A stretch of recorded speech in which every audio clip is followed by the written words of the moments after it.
Vijay, what an incredible journey you've had so far. IIT Bombay, Stanford, joined Yahoo, built a company, sold it, currently building one of the hottest AI tech companies called Turing. At IIT, I was fortunate to work with a great research advisor, Soman Chakrabarti, and got introduced to AI quite early back in 2003. That progressively set me on this road. I met my co-founder Jonathan in basically our first quarter at Stanford itself. Both of us had interest in AI. We collaborated on a number of projects and everything. We were even housemates at Stanford. When it came to the Turing opportunity, I think instinctively we understood extremely well, but very few others did. Most VCs didn't quite understand it either, and that ended up being consequently, I think, a good basis for founding this. We had worked with a lot of talented engineers from a number of countries in those days, like Russia, Ukraine, Poland, Serbia, the Middle East, China, India, all sorts of places. And today, Turing is one of the largest talent platforms in the world, where high-skill knowledge workers can find exciting full-time, to some extent even part-time remote jobs with exciting US companies working on cool projects. The work we do with foundation model companies, that we help a whole range of them, like OpenAI, Anthropic, Google, Meta, a whole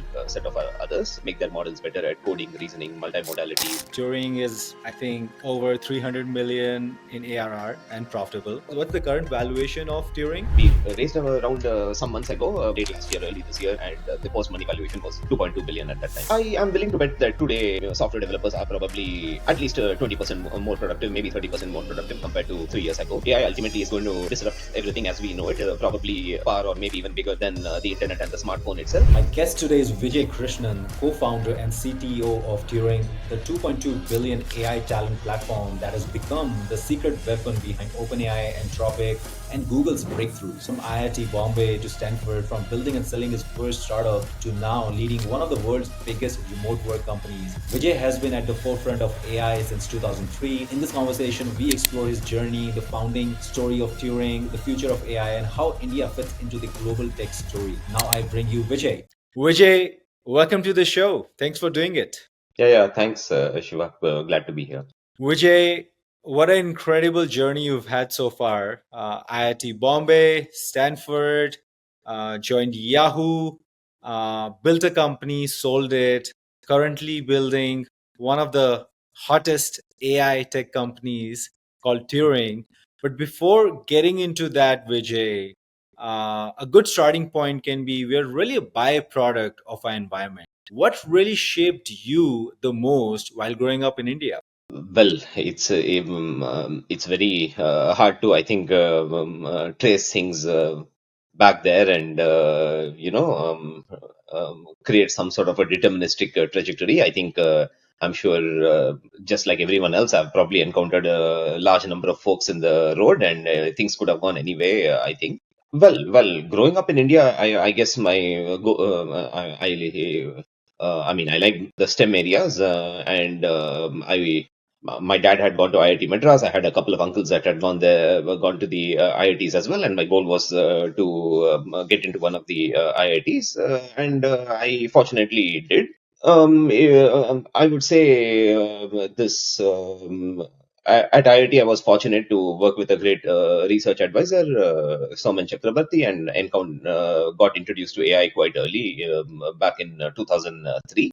Yeah, I would say that progressively set me on this road. I think it was an area which certainly didn't have anywhere the practical applications it has today, but it still had some exciting early practical applications even back then. And at that point, again, my immediate goals were more or less to go to grad school, get a PhD, and it was less clear to me what things might look like far in the future. Like definitely, for example, some people would say, I did a lemonade stand when I was 10 years old and all that. There was no such thing.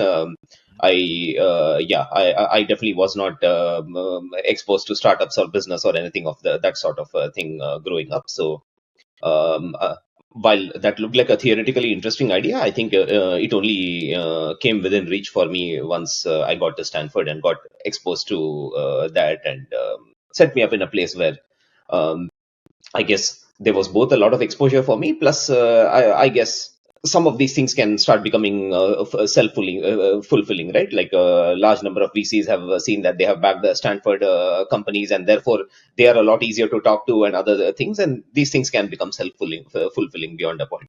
Got it. And Vijay, you mentioned you wanted to do your PhD and do your grad school. Where did that interest came from? And you always wanted to move to US and get your grad or get your master's at Stanford? I don't know about always really, but yes, once I had got substantially in the world of AI, I mean there was no question that while I had learned a good deal during my years at IIT Bombay, it was very clear that the a lot of the most exciting research in AI was very much in a number of the top US schools. So and yeah, I wanted to go deeper in that specific area at that point, and that was my primary motivation back then. Mhm. Got it. And after Stanford, Vijay, you ended up joining Yahoo, and again, I think you were part of Yahoo's AI team. How did Yahoo happen for you, and what were the learnings there? Yahoo definitely had a lot of sort of early investments in those particular areas in those days. I mean, there were a handful of other companies as well, as did Google. But yes, there was a lot of work on large scale data. These Hadoop kind of things came out of a lot of the big data stuff came out of Yahoo as well. And the like prior to that, it was primarily exposure to machine learning in various research problems, but applying them to various pragmatic problems and creating business value, of course, has its this thing own set of constraints and other things that one has to optimize for. While there is some transferability, I would say, between AI research and what makes for a good publication, there is some transferability between that and what works well in the industry, but not quite the same. I mean, there are quite a few really valuable things one could do in the industry, which may not be considered sufficiently novel or fundamental. And likewise, there may be various other kind of things which may be an interesting research learning, but may have very little application to the company at hand, or it may be too trivial, or it may be a small piece in a big puzzle, and maybe you don't want to waste time on that, and so on. So yeah, I think I didn't spend very long at Yahoo. I spent less than a year, but it gave me some nice exposure to that. A lot of friends and collaborators that I continue to be in touch with, run into conferences, etc. Were this thing were people I met there, and as you might expect in in a world where the potential for AI has maybe grown 1000x, a lot of the people I knew then have grown on to become very senior AI leaders in a number of companies. Mhm. Got it. And Vijay, you mentioned that your time at Stanford is really that basically developed an entrepreneurship mindset in you. Seems like after Yahoo, you ended up starting your first startup, which was called Rover. Maybe tell us, how did you first meet your co-founder, and what was the founding story? What problem you were looking to solve, and what was the outcome of Rover and the learnings from it? Yeah, sure. You asked me a couple of different questions. Yeah, I met my co-founder Jonathan in basically our first our first quarter at Stanford itself. We collaborated on a number of things, on a number of projects and everything. Even back there, we were even this one housemates at Stanford for and even after that for quite a few years. And the yeah, I mean, both of us had interest in AI. We were specializing in AI there, collaborated on a number of things, and were very good friends. So the yeah, as for Rover itself, I guess both of us were quite interested in problems to do with machine learning, web search, information retrieval, things like that. And yeah, when we started out, I guess we went after the problem that we knew existed and were sort of qualified to solve. Though with the benefit of hindsight, I think we had a more myopic view of the world. Like we started as a web history search engine. It had its place at a certain point in time when Google Chrome had not even launched, and it was genuinely difficult to get back to things you had seen in the past. So that so we started as this personalized search engine, but yeah, I think some years into the company, we figured that the differentiated opportunity for this was starting to shrink as browsers were getting better and such. And that is when we pivoted into content recommendations, which is what we did, until the company got acquired. Got it. And Vijay, essentially what you were really building was, what we see these days, whether it's LinkedIn, whether it's, Instagram or whatever company these days, essentially they are using, the solution that you had built. And Vijay, post Rover acquisition, you ended up spending time at Foundation Capital as an entrepreneur in residence with Anshu.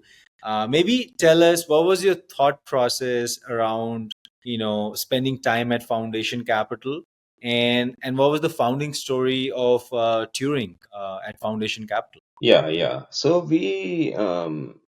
mean, we had taken a little bit of a break. I mean, after our company got acquired, we spent some time with the company that acquired us, but then took a little bit of a break and were, doing a mix of, I want to say, rest, recharge, travel, and also, engaging in a number of wild exploration, even catching up with a lot of different friends across various industries and so on, since one of our biggest learnings in running a company had been that a number of the biggest opportunities come at the intersection of different industry domains and various problems and and modern tech, particularly AI. So the more we figured that the more we know about different industries, different problems, all sorts of things, oil and gas, pharma, this, healthcare, logistics, supply chain, all sorts of things. The bigger sort of a bag of problems we'd have to analyze. So we did some of that. We happened to meet Ashu at one of those points, and Ashu offered us this EIR position, which was nice because we could continue to do the same exploration, but with some help from Foundation, we could use their offices. Ashu's deal was basically, hey, come hang around here, explore this. We'll try to be helpful. We'll try to make intros, and of course, we'd also like to love to potentially invest in whatever it is you come up with. I think that was the deal, and it was good working with Ashu. It was a nice sort of win-win also, since I guess Foundation Capital got to sort of collaborate with us, see how they like us, and vice versa. Mm-hmm. Got it. And Vijay, while you were exploring different ideas and different problems to solve, how did you come up with Turing, the problem that you're solving at Turing?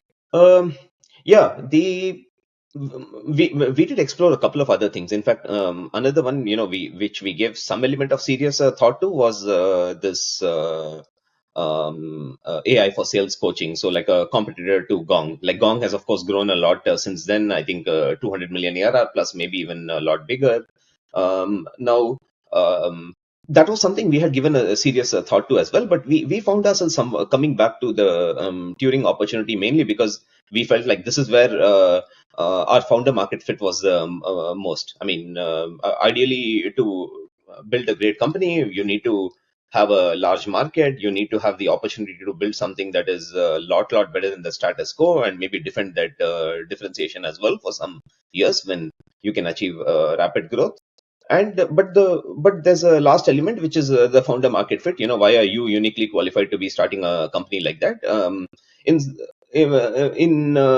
in some of the other things, we did not quite feel like there was so much of that unique insights and so on. Whereas when it came to the Turing opportunity, I think we just instinctively understood the nature of the opportunity a lot better.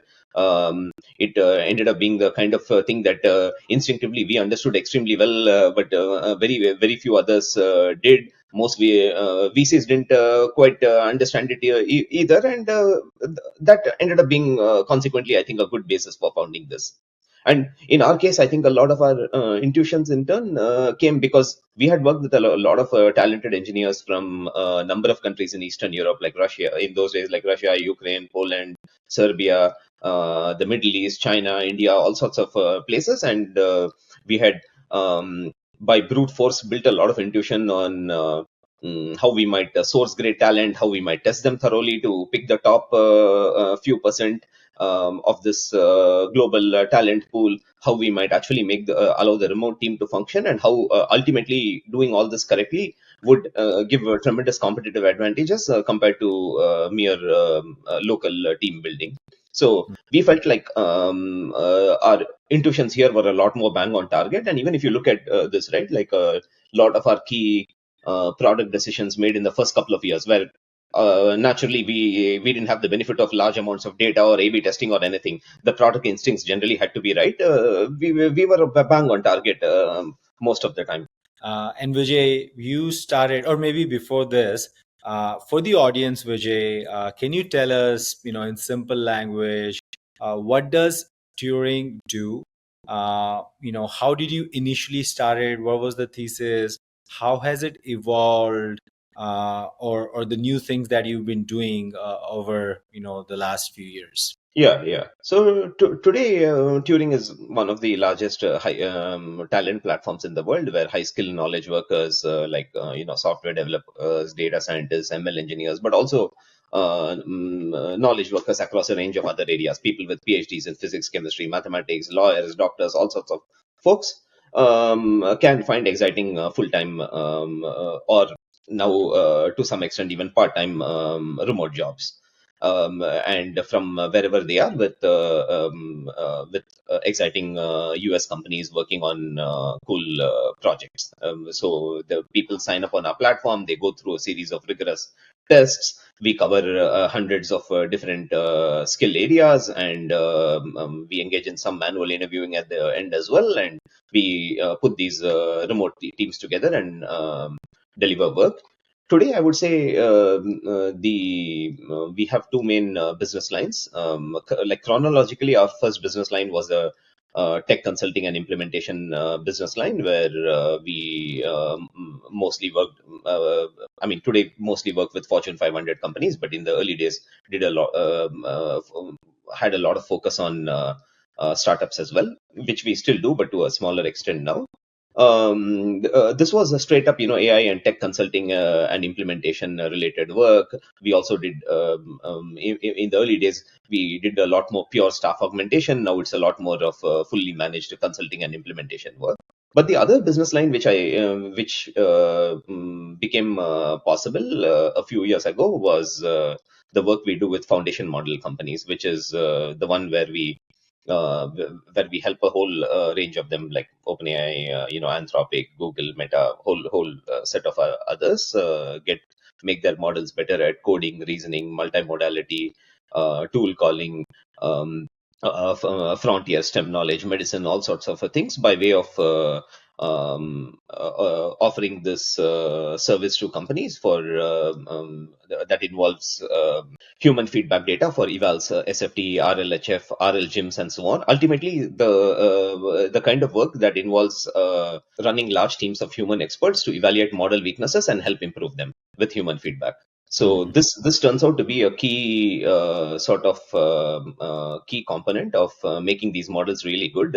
Since while it is true that models learn a substantial amount from pure unstructured text and unstructured data on the internet, this kind of human feedback ends up being quite vital to steer the model towards actually doing useful things. Otherwise, it is still a matter of promise. And it doesn't end up being good enough to do anything. Like if you look at even most of the LLM advances in the last 3 years, this kind of post human data for post training is a big part of the story, because pre-training itself has hit its limits and a data wall a very long time ago. Got it. And Vijay, you started a platform where a company can recruit talent globally, or remote work, let's call that.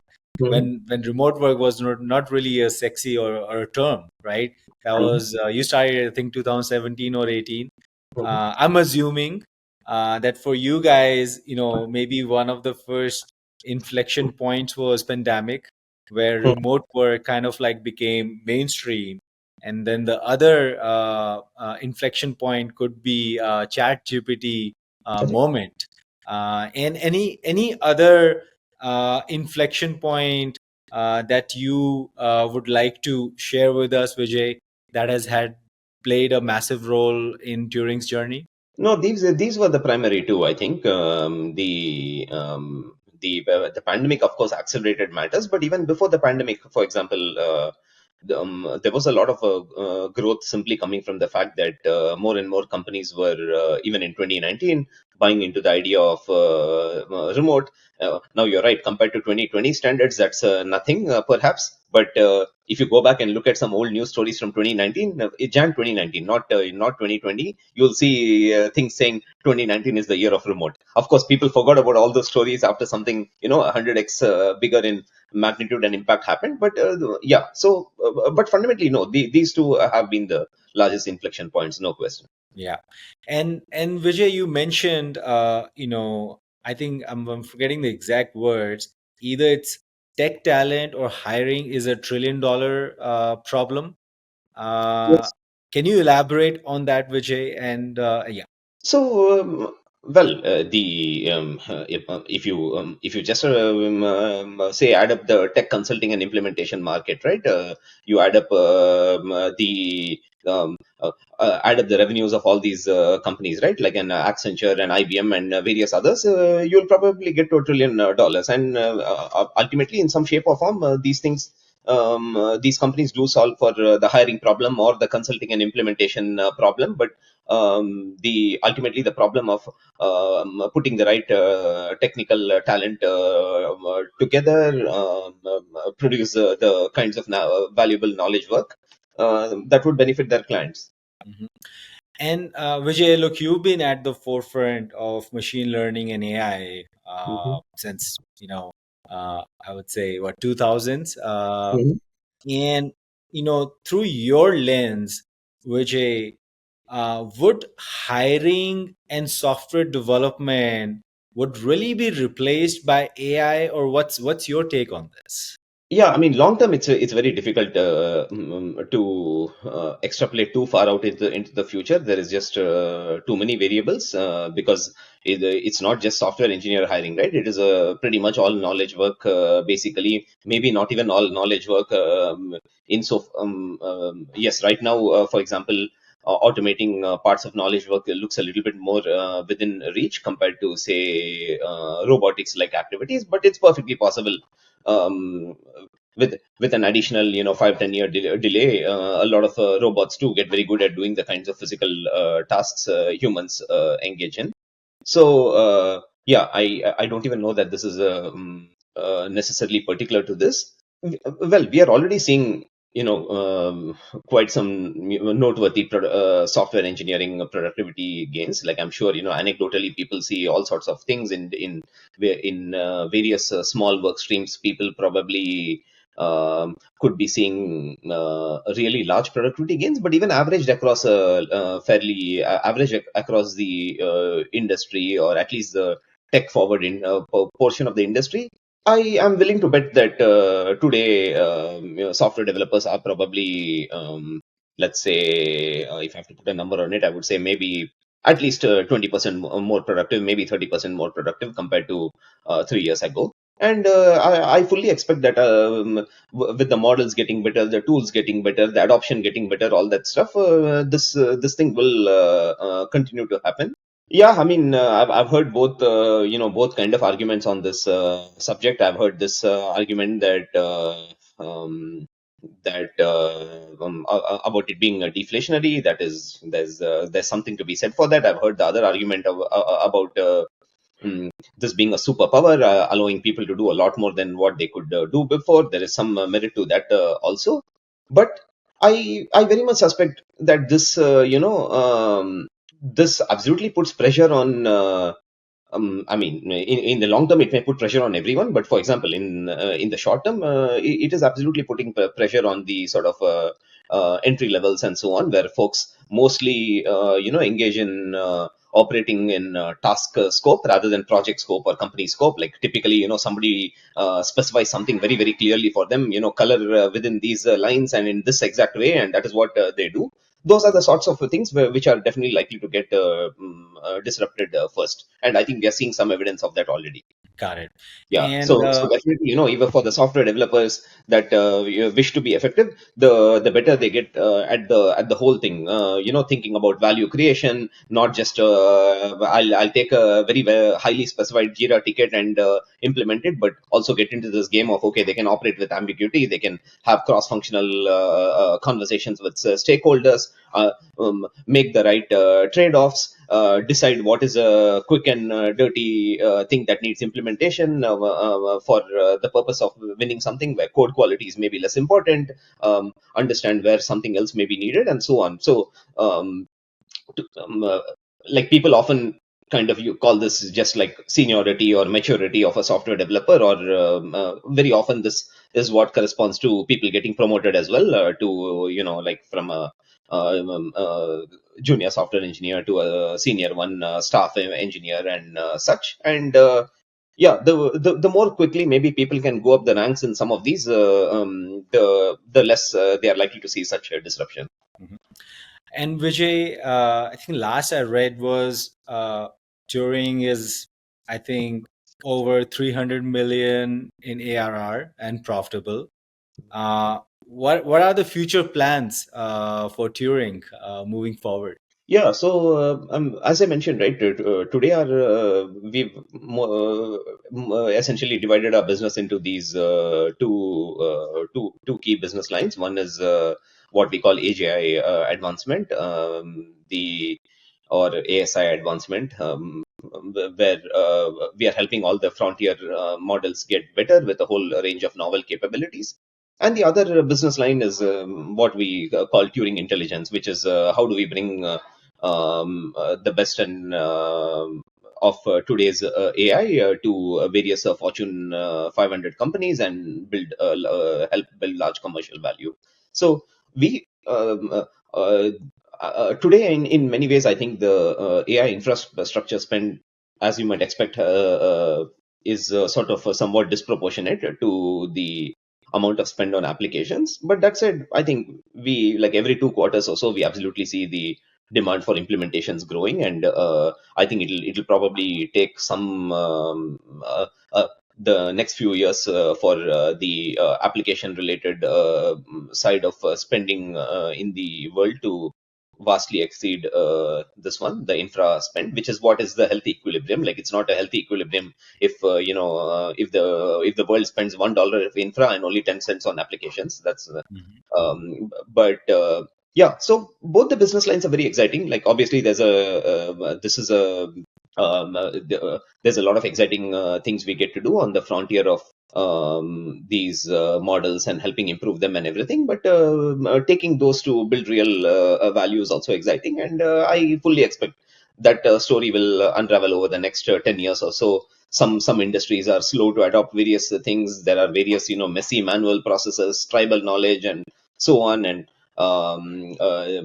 yeah, it's going to take some careful, and of course, it's not like models are capable of doing everything exceedingly well. There's some things they can do well today, so some things they do not do well. So one also has to prioritize the use cases, and every say quarter or two, as the model capabilities improve, it also increases the set of valuable things you could be doing for commercial applications. So yeah, ultimately this in turn, I think is massive. It's going to this AI ultimately is going to disrupt everything as we know it. Probably, yeah, on par with par or maybe even bigger than the internet and the smartphone itself. So yeah, we are very excited to be here, and we expect both these to be nice tailwinds for growth in the coming years. Got it. And Vijay, looking back at your uh, professional career, what were the biggest inflection point? Maybe we can call them turning point. An advisor gave you an advice, or lucky break you got from somewhere. Could you name it one or two? Sure, sure. I mean, getting accepted to IIT Bombay was certainly a turning point, no question. Um, Starting to work on getting exposed to AI in 2003, starting to work in that specific area was certainly another one. I'm sure getting accepted at Stanford was the third one. Yeah, then I mean, these various things. Yeah, starting the first company, getting funded, and then the associated learnings, and then of course Turing itself, and the exciting this thing run we have had with Turing thus far. Mhm. Seems like Vijay, most of your decisions are typically right. You've been moving in the right direction. An advice you would give to somebody, Vijay, who's looking to live the American dream. What advice would you give to that person? Who could reach a success level of you have reached. An advice for that person. Uh, I mean, I don't know about American dream specifically. There are multiple ways to, I suppose, immigrate. Um, I'm not an expert in that specific area. Yes, the Silicon Valley is definitely a great place to be doing startups and everything. If that is if that matches the interests of an individual. But yeah, I think more broadly, I would certainly say, I mean, AI is going to disrupt everything, all kinds of knowledge work. I think it would be very, very desirable for everyone to be as AI forward as possible, no matter whether they are in, they are in accounting or finance or anything else. The sooner they jump on that train, I think the better it will be. Yeah, much better to sort of be ahead of this than just wait for it to disrupt you. There's a lot of exciting tools being built, even for an individual that's not from the tech field. It's probably a good idea for them to try a bunch of these vibe coding tools. Maybe try a bunch of the other AI tools. Of course, play with the limits of the frontier LLMs itself, like Claude, Gemini, ChatGPT, and so on. Yeah, I mean, this is certainly something I feel a lot more strongly about, because it seems to me that no matter what anybody's interests are, inclinations are, whether they want to found a company, whether they want to just whether they want to do well in their professional life, it seems like this is very, very difficult to escape from. Mhm. Got it. And Vijay, talking about India, it seems like, I'm sure there are tons of software developers or talent on Turing. So in one way or the other, you're already contributing back to the Indian tech ecosystem. How are you involved in the Indian tech ecosystem? And follow up to that is, what excites you about the Indian technology ecosystem? So I can't say, I I'm certainly connected to a number of these sort of cross-border kind of startups. Definitely, some of them that are building some sort of AI application, or some other kind of tech, that is a sort of India plus US sort of a startup that primarily serves the US market. I'm definitely connected to a bunch of them, and this is also the kind of a business that I understand relatively well. I have not been extremely plugged into. I mean, though of course I have a lot of friends. I have a number of team members in India who bring many interesting things to my attention. I've not really been closely looking at the kind of startups that are addressing the Indian market itself. Like yes, from what I've heard, second hand, third hand, it appears like quick commerce companies are doing well, and there are interesting opportunities around fintech and everything. But yeah, I'm not an expert in those things. Yeah, yeah, you're right. Silicon Valley is all about AI. India is all about quick commerce these days. It has gone massive in that, and India is a large consumer play. And you're right about fintech and then few other related sectors. And Yeah, I understand Indians has a lot better, like the likes of Freshworks and Browser Stack and so on. Yeah. Mhm.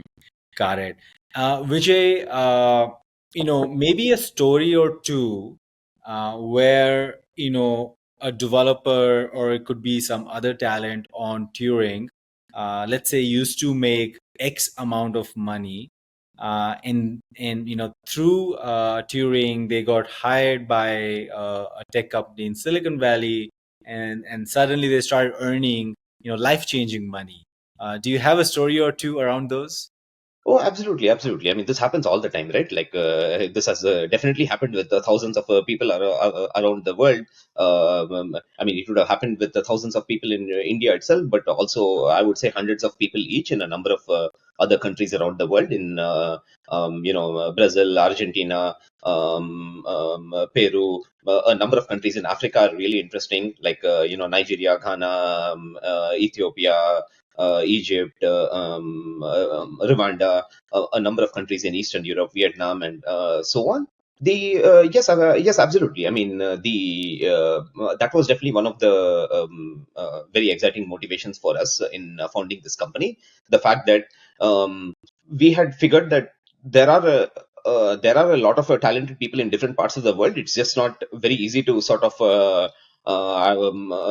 identify them, collect them, make them efficiently work in this remote setting and all that. And yes, this is a very, very routine occurrence at Turing, where we've been absolutely life changing, and I absolutely expect that in giant number of this our software developers even work with us from countries or states with really no tech ecosystem. Maybe no tech company even exists within a like a 500 mile radius of where they live and so on. This happens all the time. um, yeah, in fact, if you look at our YouTube channel, even I don't know if we have been doing it as actively recently. If you look at a number of videos, you'll see a lot of videos put together where we, shoot our developers in different sort of locations. Some of them live on some island, which is even off the mainland, and this. Where probably no exciting tech jobs exist, and something like Turing can be very valuable to them. Yeah, I absolutely think that this sort of thing will probably have a lot of spillover effect as well, right? Since the opportunities for learning and everything have been democratized more and more with a lot of online material. It's possible to put certain things together. If you're an intelligent person in this with internet access, even if let's say the rest of the classic education system and everything is not may not be world class. But I mean, you do need that to sort of ultimately turn into an exciting job pipeline, and particularly some of the more high skill individuals that get hired at platforms like Turing at much higher compensations than this one, than their local markets. Surely must be serving as an inspiration for many, the next generation of talent and this all this happens all the time. Yeah, but I would suggest go look at those videos. There's really thousands of such examples. Yeah, I'll do that. And as you mentioned, that's something is probably giving you and the team a lot of motivation and high when you see, stories like these. Which we'll move to our, final part. We'll get to know you outside of work. Look, we know you as someone who's obsessed with AI, who's a techie, who's an entrepreneur. What do your friends know you for? Who are you outside of work? Yeah, I don't think I have any, so, what shall I say, some utterly different personality or anything like that. I suppose at various stages in life, I've spent time on different things. I mean, now now it's a lot of taking kids to the park and things like that, basically, along with friends who also bring their kids to the park. No. Yeah. Yeah, Got it, right. got it. But otherwise, yeah, I mean, yes, I'm a fan of chess. I like reading a good deal about, particularly, I like reading about sort of, I would say contrarian but correct ideas when it comes to something profound about the world.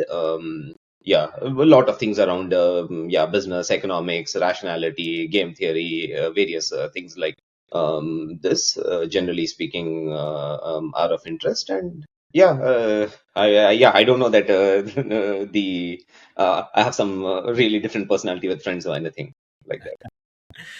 Love it. Vijay, thank you so much for doing it. Thank you, thank you.